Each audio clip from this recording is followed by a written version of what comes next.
कि मौसम करवट लेने को तैयार है। पीडीएम में सिंध का सूबे भर में बारिश और आंधी का अलर्ट। 25 से 29 मार्च को कराची और दीगर अजला में गरज चमक के साथ बारिश मुतवक्के। पीडीएमए की अमले को मशीनरी समेत अलर्ट रहने की हिदायत। दर्जा हरारत में कमी, शहरी गैर ज़रूरी सफ़र से गुरेज करें। मुशीर बहाली की हिदायत। हंगामी सूरत हाल से निमटने के लिए इंतजामात यकीनी बनाएं। पीडीएमए सिंध का सूबे भर में बारिश और आंधी का अलर्ट। 25 से 29 मार्च को कराची और दीगर अजला में गरज चमक के साथ बारिश मुतवक्के है। इस हवाले से मज़ीद तफसीलात जानते हैं आजिज़ जमाली से। जी आजिज़, अपडेट कीजिए। जी देखिए, पीडीएमए ने यहाँ पर अलर्ट जारी किया है जिसमें बताया गया है कि सूबा सिंध के मुख्तलिफ अजला में कल से तेज़ बारिशों का इम्कान है और बारिशों के साथ तूफ़ानी हवाएं चलने का भी इम्कान है। इसलिए अलर्ट किया जाता है कि इन तमाम अजला में तमाम डिप्टी कमिश्नर्स को हिदायत की गई हैं कि वो इंतज़ामी तौर पे इन तमाम अजला में ऐसे इकदाम करें कि जिससे बारिश से बचा जा सके। पीडीएमए के जी ठीक है आजिज़, आपका शुक्रिया। बारिश से पहले सिंध हुकूमत एक्शन में। बारिशों का नया स्पेल, सिंध में हंगामी तैयारियों का आगाज। चीफ सेक्रेटरी सिंध आसिफ हैदर शाह की ज़ेर सदारत अहम इजलास। मुतवक्का बारिशों के पेश नज़र तमाम इदारों को हाई अलर्ट रहने का हुक्म। कमिश्नर्स, डिप्टी कमिश्नर्स और असिस्टेंट कमिश्नर्स को 7 दिन फील्ड में रहने की हिदायत। पीडीएमए को फौरी एडवाइजरी जारी करने का हुक्म। नकासियाब के लिए मशीनरी की दस्तियाबी यकीनी बनाने की हिदायत। मज़ीद जानते हैं आज़ाद नोहरियों से। जी आज़ाद, आगाह कीजिएगा। मुतवक्किया बारिशों के पेश नज़र अहम इजलास हुआ है। इजलास तमाम डिविजनल कमिश्नर्स ने शिरकत की। इजलास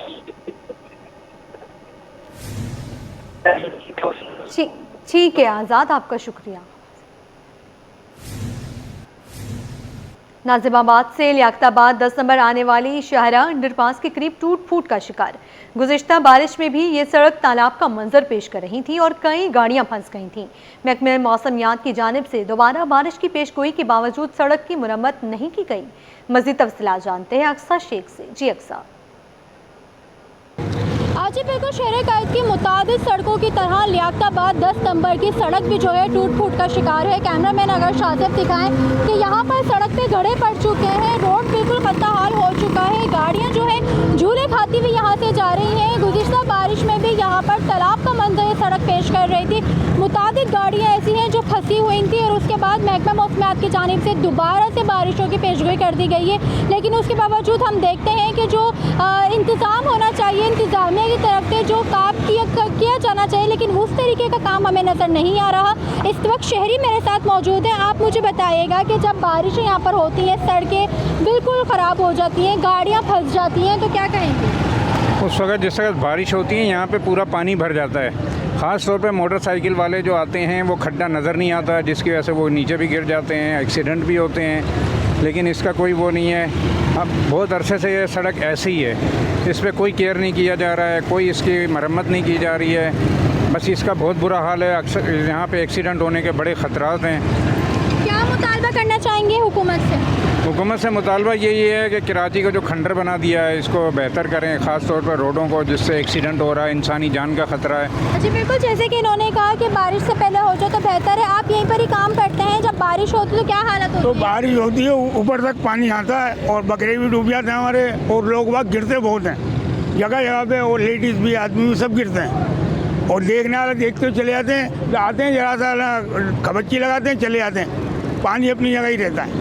और अब दोबारा से जो है बारिश की पेशगोई कर दी गई है, लेकिन उसके बावजूद जो अमली कार्रवाई है। शहर कायद में महकमे मौसमियात ने बारिश की पेशगोई कर रखी है। ताहम आज दोपहर के वक्त हब्स और गर्मी महसूस की जा रही है। बढ़ती गर्मी के बायस शहरी ठंडे मशरूबात और शरबत की जानिब रुख कर रहे हैं। हमारी नुमाइंदा राबेल सतीद लांडी में एक शरबत के ठेले पर मौजूद है, उनसे मज़ीद जानते हैं। जी राबेल। जी बिल्कुल, देखिए शहर कायद में आज जो है वो हब्सी काफ़ी ज़्यादा शिद्दत महसूस की जा रही है, क्योंकि महकमा मौसमियात ने जो है वो बारिश की पेशगोई की है, जिसकी पेश नज़र जो है वो बारिश से कबल शहर में काफ़ी ज़्यादा हब्स महसूस किया जा रहा है। और ऐसे में हम देख रहे हैं कि जूसेस की और आइसक्रीम्स वगैरह फलदा की मांग में इजाफा होता जा रहा है। तो ऐसे में हम इस वक्त मौजूद हैं बहुत एक शरबत जो कि बहुत ज़्यादा खट्टा मीठा सा होता है और से मुनासिब रेट्स में दस्तियाब है। इस वक्त में इमली आलू बुखारे की शरबत के बारे के पास मौजूद है, जिनसे बात कर लेते हैं। बिल्कुल, जो इनके पास ग्लासेस मौजूद हैं, इनसे थोड़ी सी वो भी तफसीलात लेते हैं। भाई, मुझे ये बताइएगा कि आपके पास जो इमली आलू बुखारे की शरबत है, इसकी मांग में कितना इजाफा है, तो क्या वजह है? इसमें ये गर्मी की शिद्दत की वजह से लोग इसको जो है ना पसंद कर रहे हैं, तो इसीलिए यहाँ पर हमारे पास काम बहुत बेहतर है पहले से। तो गर्मी की शिद्दत इस दफ़ा बहुत सीज़न से पहले ही स्टार्ट हो गई है और 50 का और 60 का चला रहे हैं जी। आज पहले से कुछ बेहतर है आम दिनों के हिसाब से, तो इसलिए गर्मी की शिद्दत अभी बहुत बढ़ गई है, जिस वजह से काम में भी फ़र्क पड़ा है। शहरी भी मौजूद है। भाई, मुझे बताइएगा, आज गर्मी बहुत ज्यादा है, ठीक है, और हब्स की शिद्दत इतनी ज्यादा महसूस की जा रही है कि अब गला जो है ना बार बार सूखे जा रहा है, तो ये ऐसी शरबत कितनी नेमत है? बहुत नेमत है, ये अल्लाह की बड़ी नेमत है। इस गर्मी के अंदर ये ठंडा शरबत और बहुत अच्छा जूस होता है इनका। इन मशरूबात का इस्तेमाल करना चाहिए ताकि जो है आपकी बॉडी भी जो है वो डिहाइड्रेट ना हो, और हाइड्रेशन को पूरा रखने के लिए इस तरह की सब्जियों का, फलों का इस्तेमाल, और खासतौर पर इमली और आलू बुखारे का जो शरबत होता है वो थोड़ी सी मतली कै को भी जो है रुकने में मदद करता है। तो ऐसे में शरबत का इस्तेमाल लाजमी करें ताकि इस गर्मी के मौसम में अपने आप को जो है वो महफूज रखा जाए। आयरन स्टील मर्चेंट्स ने कराची गेटवे टर्मिनल को 72 घंटों का अल्टीमेटम देते हुए खबरदार किया है कि अगर डिमर्ज चार्जेस खत्म न किए गए तो मुल्क भर में कारोबार बंद कर दिया जाएगा। काविश मेमन से तफसीलात जानते हैं। जी काविश। जी, आयरन स्टील मर्चेंट्स एसोसिएशन ने कराची गेटवे टर्मिनल से मुताल्लिक अपने कुछ मसाइल हैं उसकी निशानदही की है। बताया जा रहा है कि डैमेज और डिटेंशन आयद किए जा रहे हैं। इसी के साथ साथ जो पोर्ट पर लिफ्टिंग के मसाइल हैं वो भी अपनी जगह जू के तू हैं। मेरे साथ हमाद पूना वाला मौजूद है, उनसे बात करते हैं। हमारे साथ बताइएगा, मसाइल मुसलसल मौजूद हैं, क्या प्लान कर रहे हैं इस पर? देखिए, जब से KGTL के पास प्राइवेटाइज हुआ है, KGTL को ये इदारा मिला है, तब से ये चीज़ों को मैनेज ही नहीं कर पा रहे, इजाफी चार्जेस लेते जा रहे हैं, लेकिन अभी तक हमारे लोगों को इम्पोर्टर्स हज़रात को सहूलतें नहीं मिल रही हैं। इन शॉर्ट ये बात करेंगे कि दिसंबर में जब बहुत हैवी लोड था इनके ऊपर, उस दौरान ये मिसमैनेज कर गए चीज़ों को, और हमारे इम्पोर्टर्स हज़रात जिन्होंने ड्यूटीज़ भरी हुई थी, ड्यूटीज़ भरने के बाद ये उनको डिलीवरी देने में नाकाम हुए। इनके पास इक्विपमेंट्स मौजूद नहीं थे। हमारे लोगों की तरफ से प्रेशर था, हमने स्ट्राइक कॉल की, फेडरेशन बीच में आया, चैम्बर बीच में आया, उसके बाद हमारी इनसे मीटिंग हुई और उन्होंने हमसे कमिटमेंट किया, जिसके हम आपको सबूत दे सकते हैं कि ये हमें जो भी हमारे जो एक्स्ट्रा डैमेजेस हैं उसका वेव हमें देंगे, रिफंड्स देंगे। लेकिन अनफॉर्चुनेटली इन्होंने हमसे सारा कमिटमेंट किया, सारा पेपर वर्क कंप्लीट कराया, लेकिन अभी तक वो जो करोड़ों के अंदर जो हमारे डैमेज के रिफंड है वो हमें नहीं मिल रहा है। हम ये नहीं कह रहे। MQM पाकिस्तान ने मुल्क में ईंधन के बहरान की वजह से एक दिन मुकम्मल लॉकडाउन की मुखालफत कर दी। MQM के रुकन सिंध असम्बली आमिर सिद्दीकी कहते हैं सरकारी खर्चात कम किए जाएं, मार्केटें सुबह को जल्दी खोली जाएं। मज़ीद तफसीलात जानते हैं आजिज़ जमाली से। जी आजिज़, आगाह कीजिए। लेकिन जैसे कि एक तजवीज़ है वफाकी हुकूमत की कि जिस तरह मुल्क में पेट्रोलियम का बहरान है, तवानाई का बहरान है, ईंधन का बहरान है, तो गुज़िश्ता रोज़ वफाकी वज़रा के एक 3 रुकनी वफ़द ने सदर ममलिकत आसिफ अली ज़रदारी से मुलाकात की है। उनको वफाकी हुकूमत के उन इक़दामात के बारे में आगाह किया जिसमें हफ़्ते में 1 दिन का मुकम्मल लॉकडाउन भी शामिल है, जिसमें तमाम कारोबार को भी बंद रखना है, जिसमें तमाम जो है दफातर और प्राइवेट दफातर को बंद रखना है। इस वक्त MQM पाकिस्तान के रुकन सिंध असम्बली मोहम्मद आमिर सिद्दीकी हमारे साथ हैं। आमिर भाई, आप क्या कहेंगे? ख़ास तौर पे ये एक तजवीज़ पे गौर हो रहा है, कल शायद इस्लामाबाद में इस बारे में एक इजलास हो कि 1 दिन हफ्ते में मुकम्मल लॉकडाउन किया जाए, आप क्या कहेंगे? देखिए, मैं समझता हूँ कि तजवीज़ बिल्कुल गलत है। सबसे पहले हुकूमत को अपना करंट एक्सपेंडिचर कम करना चाहिए। हमेशा पूरी दुनिया में इस तरह ही होता है कि सूबे और फेडरल गवर्नमेंट अपने करंट एक्सपेंडिचर को कम करती है। क्या आज हम इस हाल में हैं कि हम एक दिन भी गरीब तबका जो रोज़ दिहाड़ी लगाता है और अपने बच्चों के लिए दूध और खाना खरीदता है, तो क्या वो मुतासिर नहीं होगा? आपने गवर्नमेंट सर्वेंट की तो ऑलरेडी छुट्टियां कर दी हैं, उनको तो सैलरी मिल रही है। आपने उनकी 2-2 दिन की सैलरी भी काटी है, असम्बली अरकान की भी सैलरियाँ डिडक्ट की हैं। आप असम्बली अरकान और जो हुकूमती बड़ा तबका है उसके ऊपर डेंट लगाएं। आप अपना करंट एक्सपेंडिचर कम करें। लॉकडाउन गलत है, और आप अपना इम्प्लीमेंटेशन क्यों नहीं करवाते कि सुबह में मार्केटें जल्दी खुल जाएं और मार्केटें शाम को जल्दी बंद हो जाएं? वो आप अपना इम्प्लीमेंटेशन नहीं करा पा रहे, तो आप ये लॉकडाउन की तरफ जा रहे हैं। क्या जंग हमारे पाकिस्तान में हो रही है? क्या हमारी मैशियत इतनी कमज़ोर हो चुकी है कि हम अपने लोगों के रोज़गार बंद करने जा रहे हैं। हुकूमत अपने अखराजात कम करे और इनका कहना है कि अगर लॉकडाउन होता है तो उसको जो मज़दूर पेशा है, जो दिहाड़ी पर काम करने वाले लोग हैं, वो सख्त मुतासर होंगे। सुप्रीम कोर्ट कराची रजिस्ट्री की कारकर्दगी रिपोर्ट जारी कर दी गई। 16 से 19 मार्च के दौरान 82 केसेस के फैसले किए गए। जस्टिस मोहम्मद अली मजहर की सरबराही में 3 रुकनी बेंच ने 4 रोज़ के दौरान 73 केसेस के फैसले किए। तफसीलात जानते हैं अपने नुमाइंदे मुमताज़ जमाली से। जी मुमताज़, बताइए। देखिए जी, सुप्रीम कोर्ट कराची रजिस्ट्री में 16 ता 19 मार्च को मुख्तलिफ केसेस की समाअत हुई थी और इन 16 ता 19 मार्च तक केसेस की समाअत से मुतल्लिक जो कारकर्दगी रिपोर्ट है वो जारी की गई है। इसमें ज़राए का ये कहना था कि कराची रजिस्ट्री में 16 ता 19 मार्च को मजमूई तौर पर 32 केसेस पर जो है वो फैसले सुनाए गए हैं। इसमें जस्टिस मोहम्मद अली मजहर की सरबराही में जो 3 रुकनी बेंच है, उन्होंने 4 रोज़ के दौरान 73 केसेस के फैसले सुनाए हैं। सिर्फ महज 4 रोज़ के दौरान 3 रुकनी बेंच ने 73 केसेस पर फैसले सुनाए हैं। बेंच में जस्टिस अकील अहमद अब्बासी और जस्टिस मोहम्मद शफी सिद्दीकी भी शामिल थे। दूसरे जबकि 3 रुकनी बेंच की रूबरू 4 रोज़ के दौरान 113 केसेस जो हैं वो समाअत के लिए मुकर्रर किए गए थे, जिसमें 73 केसेस के फैसले सुना दिए गए हैं। जस्टिस मुनीब अख्तर की सरबराही में जो 3 रुकनी बेंच ने 3 रोज़ के दौरान 8 केसेस के जो है वो फैसले सुनाए हैं, जबकि जस्टिस मुनीब अख्तर के हमरा जस्टिस इरफान सादत खान पर मुश्तमिल बेंच ने भी जो है ये केसेस की समाअत की थी। तो यह लिहाजा सुप्रीम कोर्ट कराची रजिस्ट्री की जानिब से ये कारकर्दगी रिपोर्ट जारी कर दी गई है। जी, बात करेंगे सोने की कीमतों के हवाले से। सोने और चांदी की कीमतों में बड़ा इजाफा। आलमी मार्केट में सोना $163 महंगा $4,413 फी औंस पर पहुंच गया। 1 तोला सोना 16,300 रुपये महंगा होकर $4,64,062 पर पहुंच गया। 1 तोला चांदी 570 रुपये महंगी हो गई। मज़ीद तफसीलात जानते हैं ब्यूरो चीफ अशरफ खान से। जी अशरफ, अपडेट कीजिए। जी, देखा जाए गुज़िश्ता रोज़ जो है अगली मार्केट में सोने की कीमत में बड़ी कमी हुई थी। $350 से ज़ायद की कमी हुई थी, जिसके बाद रिकवरी हुई। आज आलमी मार्केट में सोना चांदी की कीमत में इजाफा हुआ। उसका असर मुकामी सराफा बाजार में हुआ है। आलमी मार्केट में सोना $163 महंगा होकर $4,413 फी औंस पर पहुँच गया है। इस वजह से मुकामी सराफा बाजार में 1 तोला सोना 16,300 रुपये एक दिन में महंगा होकर कीमत जो है $4,64,062 पर पहुँच गई है। साथ ही 10 ग्राम सोना 13,975 रुपये महंगा होकर $3,97,858 रुपये पर पहुंच गया।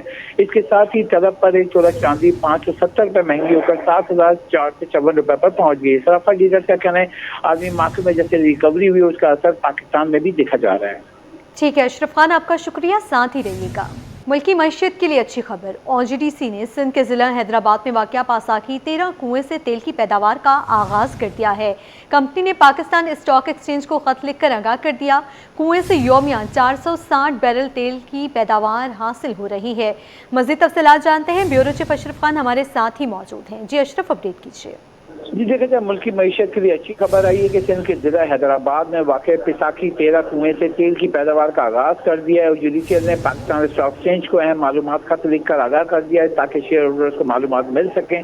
और जिसमें बताया गया खत में पिसाकी 13 कुएं से जो है पाकिस्तान का पहला कामयाब जो तेल का कुआं है और कुएं से जो यौमिया 460 बैरल तेल की पैदावार हासिल हो रही है। कुएं की 2,966 मीटर गहराई तक ड्रिलिंग मुकम्मल की गई है। जदीद टेक्नोलॉजी से 540 मीटर साइड ट्रैक खुदाई की गई है और नई जो ड्रिलिंग तकनीक से तकरीबन 3 गुना ज़्यादा पैदावार हासिल हो रही है। मंसूबे से जो मिल्क में तेल की पैदावार में इजाफा और तवानाई में बेहतरी आएगी। तवानाई में बेहतरी आएगी। अशरफ खान अपडेट कर रहे थे, आपका शुक्रिया। कराची के इलाके गुलशन ज़हूर में लोड शेडिंग का सिलसिला जारी है। शहरी कहते हैं कि बिजली की तवील बंदिश के बायस मामूलात ज़िंदगी मुतासर हो रहे हैं। दुकानदार कहते हैं कि बिजली नहीं होगी तो कारोबार कैसे करेंगे। जानते हैं नुमाइंदा दुआ शकील पराचा से। जी दुआ।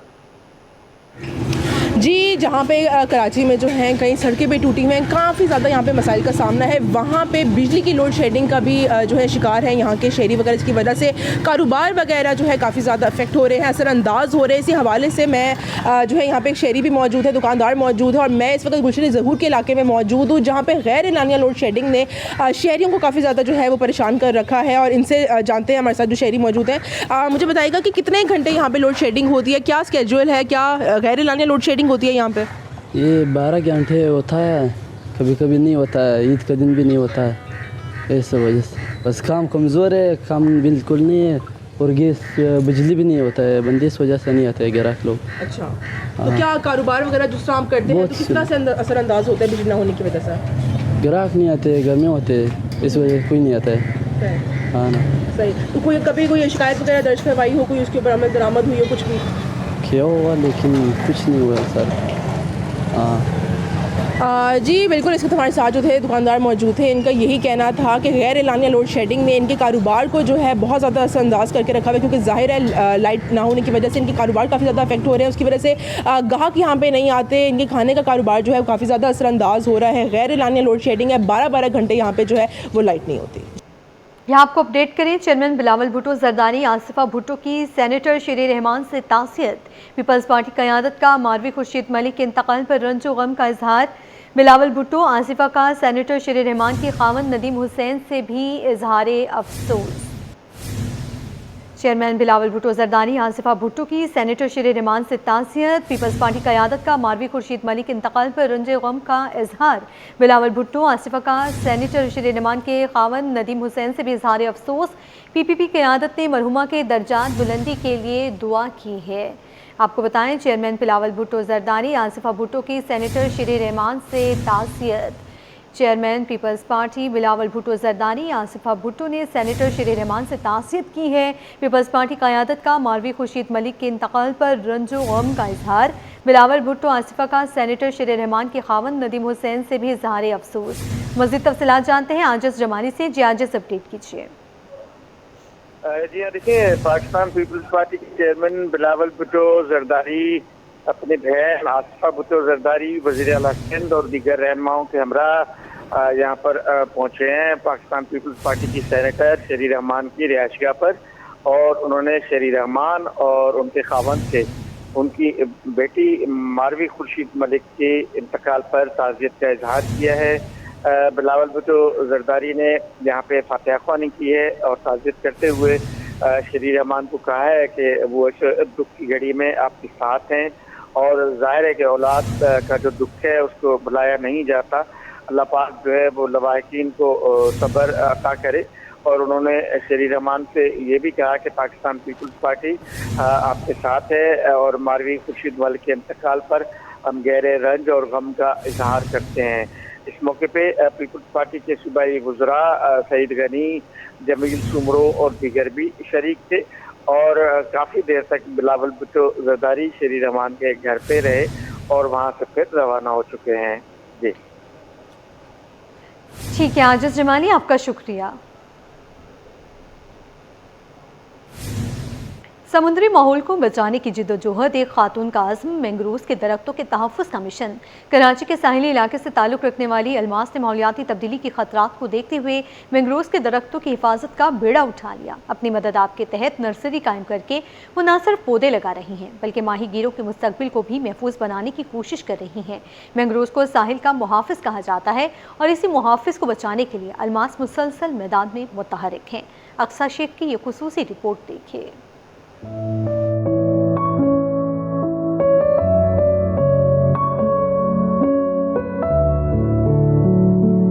मैंग्रोव के दरख्तों की हिफाजत के लिए अलमास मुतहरिक। रेरी गोट के कासमानी मोहल्ले से ताल्लुक़ रखने वाली अलमास मैदान में फिशर फॉक फोरम के ताउन से नर्सरी पर काम जारी। रेरी गोट के कासमानी मोहल्ले की अलमास ने अपनी ज़िंदगी का मकसद समंदरी माहौल की हिफाजत को बना लिया।